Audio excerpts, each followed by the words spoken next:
Le pardon est la clé du bonheur. Comment ça pourrait être autrement? Nous avons essayé tellement de choses pour expérimenter le bonheur. Ils nous ont emprunté tellement de chemins. Ils nous ont essayé vraiment des choses innombrables. Ils nous ont acheté tellement de choses où nous les avons jetées ou les données. Et nous avons été dans tellement de relations. Nous avons eu des amitiés et beaucoup d'autres choses pour euh, pouvoir trouver le bonheur. À quelque part, le bonheur doit être. Chacun d'entre nous a déjà expérimenté le bonheur éphémère, par exemple lorsqu'il a acheté quelque chose ou il a une nouvelle relation, et il a expérimenté ce sentiment d'amour et de bonheur. Et soudainement, ça a l'air comme si ça disparaît, c'est comme de l'eau qui coule, ça semble pas être constant. Et avec cette quête, nous sommes sans cesse dans un circuit, dans un système fermé en soi, où il y a pas d'issue. Autant que nous cherchons dans ce monde ce qui est en nous. Et bien sûr, nous expérimentons uniquement ce qui est en nous si nous nous préoccupons plus du monde extérieur. Si nous arrêtons cette préoccupation et que nous sommes déterminés de reconnaître en nous ce que nous sommes véritablement, de reconnaître notre véritable soi, notre conscience que nous pouvons uniquement expérimenter dans le moment présent, maintenant, et qui nous est uniquement disponible maintenant, à l'instant. Le pardon est la clé du bonheur. Et bien sûr, ici nous parlons du pardon véritable, pas du pardon que l'ego a fait. Je te pardonne, comme dit l'ego, mais fais attention. Et ainsi de suite. Dans cette leçon, nous est dit le pardon veut être appris, le don de l'ego aimerait être appris. On pourrait aussi dire, lorsque nous pardonnons, nous aimons, nous abandonnons ce que nous avons fait.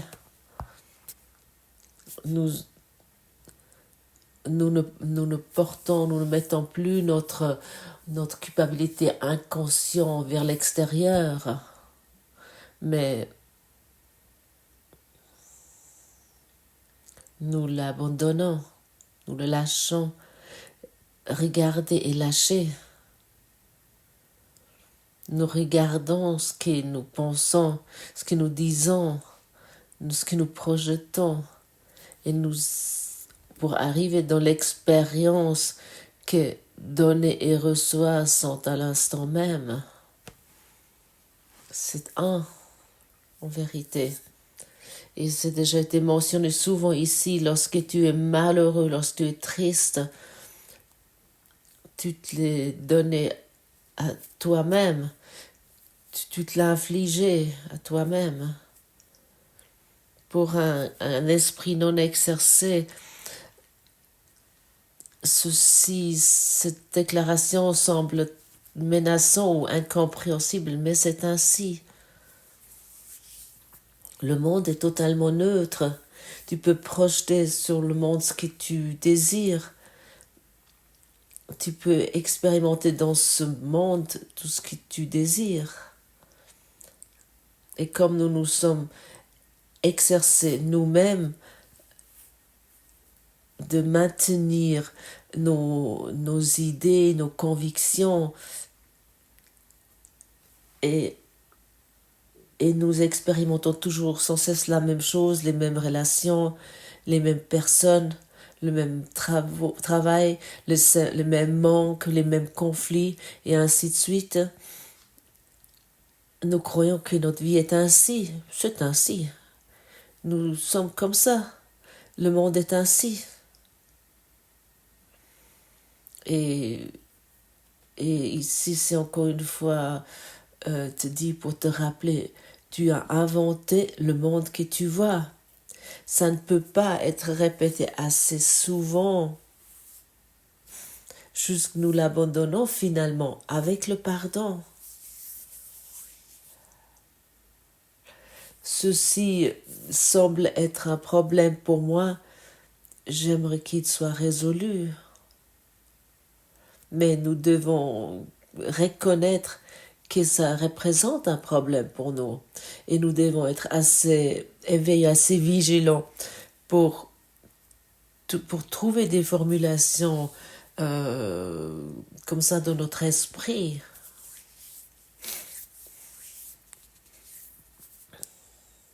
Guéris-toi le problème que je vois dans l'autre, dans mon esprit. Ça, c'est une formulation. Si nous le pratiquons assez souvent, tu vas voir que ça fonctionne.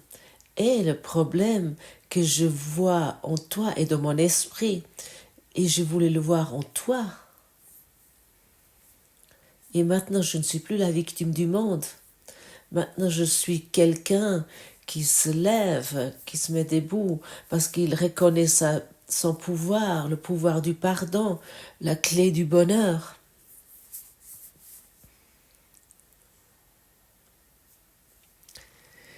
Voilà la réponse à ta quête de paix. Voilà la clé de la signification dans un monde qui semble n'avoir aucun sens. Voilà la voie vers la sécurité parmi les dangers apparents qui semblent te menacer à chaque tournant et rendre incertain tous tes espoirs de jamais trouver la quiétude et la paix. Voilà la réponse à toutes les questions. Voilà la fin de toute incertitude enfin assurée. Et ça, quelqu'un me dit qui connaît ceci. Il me dit ici il y a une clé, il nous dit ici il y a une clé. Mais si nous utilisons cette clé, ça c'est ta décision comme la mienne. Ça c'est si nous continuons à nous plaindre et à geindre et puis nous continuons à croire que dans ce monde il y a quelque chose qui n'est pas juste, à ce moment-là nous utilisons la clé de l'ego, on peut aussi dans la clé de la mort. On doit le formuler ainsi. C'est la clé d'être malheureux, c'est la clé de l'existence physique. Et toi et moi, nous sommes esprits purs, nous sommes spirit, la vie éternelle.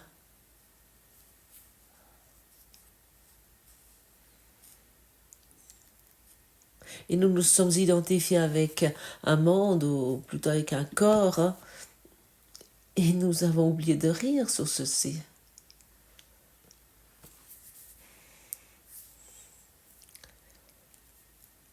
Le Créateur, Dieu, il t'a créé comme lui-même. Et je ne peux plus m'imaginer.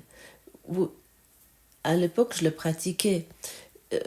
Je ne peux plus m'imaginer que Dieu est un corps. Alors, il n'a pas pu te créer en tant que corps. Il peut uniquement te créer ce qu'il est lui-même, la vie éternelle. Et je ne peux plus m'imaginer non plus qu'un épi de blé peut produire de l'orge. Ça se crée comme lui soi-même. Et je ne peux pas plus m'imaginer que je suis séparée de Dieu. Je repose en Dieu. Je, je suis unie à lui, je suis dans son fleuve d'amour. Je suis un rayon de Dieu.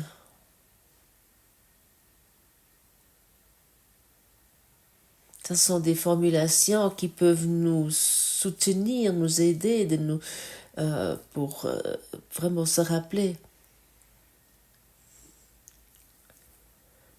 pour ce soi éternel. Lorsque tu écoutes ici, tu peux également expérimenter ce soi éternel.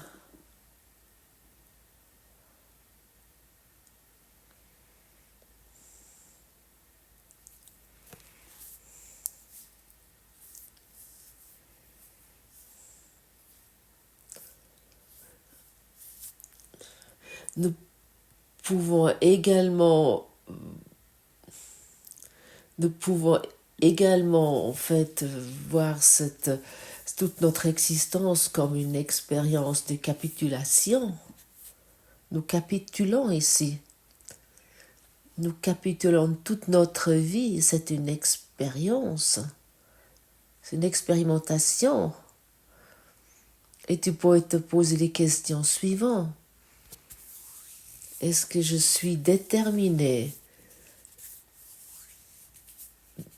de lâcher ce que je veux, ce que je désire? Est-ce que je suis déterminée de tout abandonner, toute ma volonté? Nous devons comprendre toute notre volonté maintient ce monde. Le monde continue à tourner à cause de ça. Est-ce que tu es déterminé de te laisser offrir de l'univers ce que tu veux véritablement, ce que l'univers désire pour toi? Autrement dit, est-ce que tu es déterminé de t'offrir de ton enseignant intérieur ce qu'il désire pour toi ou ce qu'il désire? De tout lâcher, de tout abandonner et de tout se laisser offrir. Ça a déjà été souvent dit ici, tu n'as pas besoin de te préoccuper de ta vie, mais tu as besoin de te préoccuper de ton état d'esprit. Et nous devons savoir cette volonté sans cesse, ce désir de vouloir obtenir, de notre aspiration sans cesse, ou notre liste de souhaits, ou notre tableau de désirs que nous avons créé, que ça crée uniquement encore plus de malheur. Chaque personne entre nous expérimente un bonheur constant. Le bonheur éphémère ou de courte durée, de beaucoup d'argent ou de nouvelles relations t'amène nulle part. Sauf à des nouveaux problèmes, sauf à des nouveaux thèmes, des nouvelles préoccupations. Est-ce que tu es déterminé d'accepter ce qui arrive et en même temps et d'abandonner toutes les bavardages, toutes les conversations qui vont ailleurs, qui vont dans une autre direction, qui dévient de ça. Quelque chose apparaît dans ton existence et tu arrêtes d'interpréter les choses. Est-ce que tu es déterminé d'abandonner ceci? Est-ce que tu oses de faire une expérimentation? Tu capitules? Tu ne veux plus avoir raison? À ce moment-là, tu vas arrêter le monde. Et ça, c'est le pardon, vraiment. Le désir personnel se termine. Ceux qui ont écrit sur leur liste de souhaits, ils aimeraient une maison ou un nouveau conjoint. Et ils oublient ce qui est écrit, qu'ils ont écrit en petit caractère. La maladie, la souffrance, la douleur et la mort. Ça va vraiment être sciemment nié, même s'ils le savent. Soit encore une fois dit, est-ce que tu es déterminé de lâcher tout, chaque essaye de lâcher pour obtenir ce que tu désires, que tu aimerais, sans toi? Est-ce que tu es déterminé de te laisser donner par ton enseignant intérieur ce qu'il désire?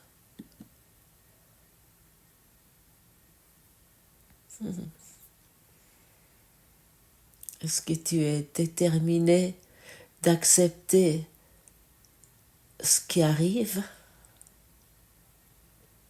et en même temps et d'abandonner toutes les interprétations concernant ceci?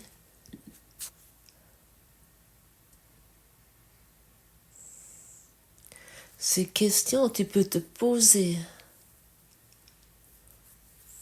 Et cette expérience, expérimente ça peut-être pour une journée ou peut-être pour une heure de reste dans cette expérimentation est un énorme cadeau. Car le pardon inclut exactement ceci, ce don énorme, ce cadeau énorme. Je n'aimerais plus rien du monde. J'accepte tout ce qui arrive et je ne l'interprète plus. Quelle liberté! Quelle bénédiction! Quelle beauté! Et dans ceci, je vais reconnaître ce que je donne, je le recevrai.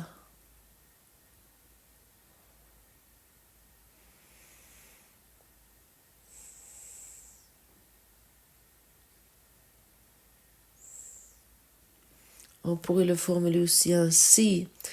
On pourrait appeler le titre de ces questions ou de cette expérimentation comme je reçois ce qui est prévu pour moi. Ce n'est plus comme que je reçois ce que je crois vouloir vraiment, que je reçois ce qui est prévu pour moi. Et est-ce que tu sais ce qui est prévu pour toi? Le bonheur. Le bonheur qui n'est pas de ce monde. Un bonheur qui est au-delà de tes limites d'esprit, de limites de pensée. Au-delà de ton cercle fermé sur soi. Au-delà de ta matrix. Ce bonheur t'attend. Mais ça peut être expérimenté. Ça va être reconnu. Ça va être vu. Et ici soit dit, ce bonheur, ce bonheur s'impose pas. Et lorsque tu le constates, à ce moment-là, tu ne voudras plus rien d'autre. Certainement. L'esprit qui ne pardonne pas est rempli de peur et n'offre à l'amour aucune place pour être soi-même, aucune place où il puisse déployer ses ailes en paix et s'essorer au-dessus du tumulte du monde. L'esprit qui ne pardonne pas est triste, sans espoir de répit ni de délivrance de la douleur. Il souffre et demeure dans la misère, scrutant les ténèbres sans y voir, et pourtant certain du danger qui le guette.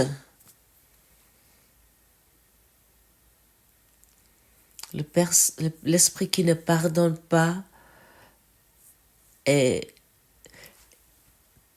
emprisonné dans ce circuit de naître et de mort, de mourir. Il ne le constate pas. Il croit que c'est la seule réalité parce qu'il est convaincu que son monde est selon sa vérité, que le monde est réel. Il n'est pas ici, il faut que ce soit à nouveau dit, c'est pas assez souvent formulé, que le monde est un rêve.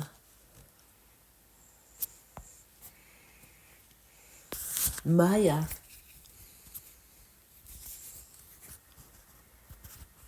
Et un rêve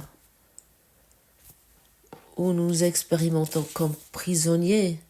Des conflits se montrent et ils disparaissent parfois, la plupart du temps.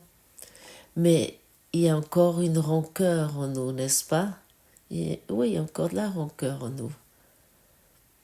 Peut-être une rancœur parce que nous n'avons pas obtenu peut-être quelque chose que nous aurons voulu et où nous avons cru c'était notre droit, ou une rancœur parce que quelqu'un dans ce rêve nous a infligé quelque chose que nous ne pouvons jamais pardonner.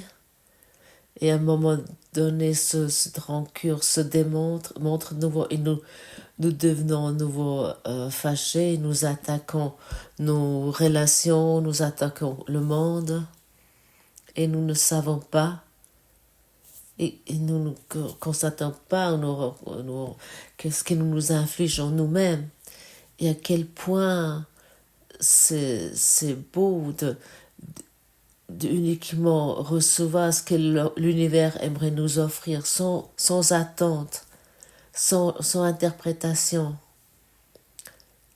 L'esprit ouvert est un cœur ouvert. C'est une âme ouverte.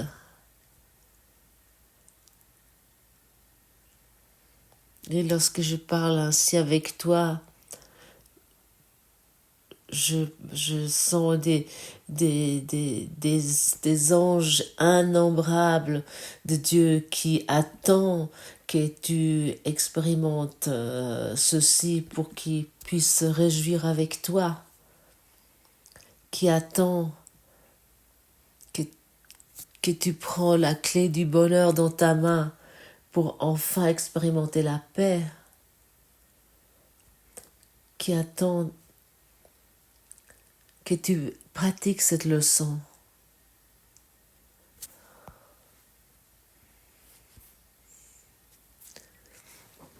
Commence les périodes d'exercice plus longs en pensant à quelqu'un que tu n'aimes pas beaucoup, qui semble t'irriter ou que tu regretterais d'avoir rencontré, quelqu'un que tu méprises vraiment ou que tu essaies simplement d'ignorer. Peu importe la forme que prend ta colère, tu l'as probablement déjà choisi. Il fera l'affaire.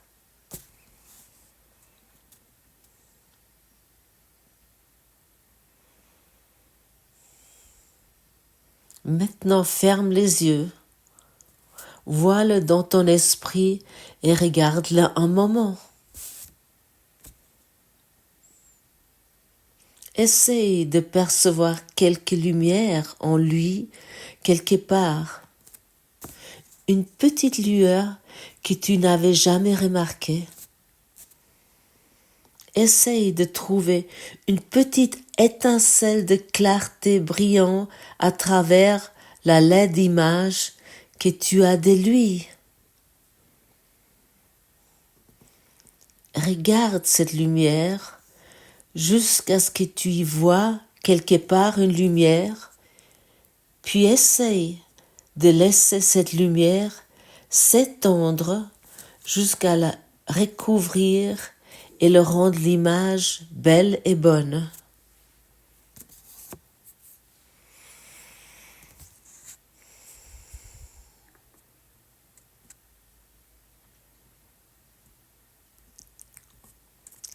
Regarde un moment cette perception changer, puis tourne ton esprit vers quelqu'un que tu appelles un ami. Essaye de lui transférer la lumière que tu as appris à voir autour de ton ancien ennemi.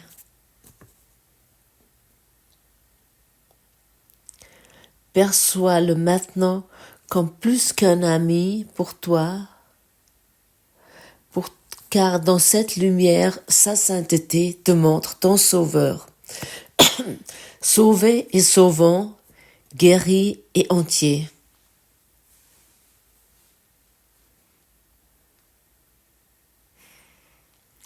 Puis laisse-le t'offrir la lumière que tu vois en lui, et laisse ton ennemi et ton ami s'unir pour te bénir en te donnant ce que tu as donné. Maintenant, tu ne fais qu'un avec eux et eux avec toi. Maintenant, c'est par toi-même que tu as été pardonné. Tout le long de la journée, n'oublie pas le rôle que joue le pardon en apportant le bonheur à chaque esprit qui ne pardonne pas, dont le tien. Dis-toi à chaque heure, le pardon est la clé du bonheur. Je m'éveillerai du rêve dans lequel je suis mortel, faillible et plein de péchés, et je connaîtrai que je suis le parfait Fils de Dieu.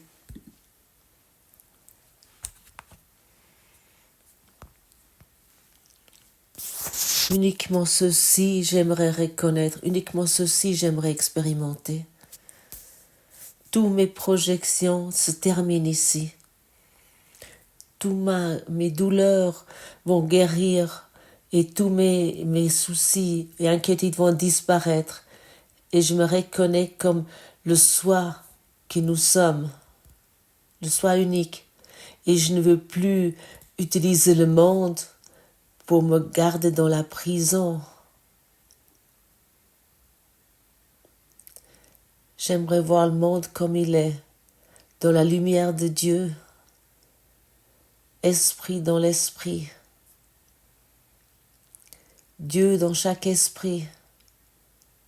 Ça, c'est la clé. Je l'accepte, nous l'acceptons avec bonheur ensemble, en abandonnant tout ce que toi et moi, nous avons fait.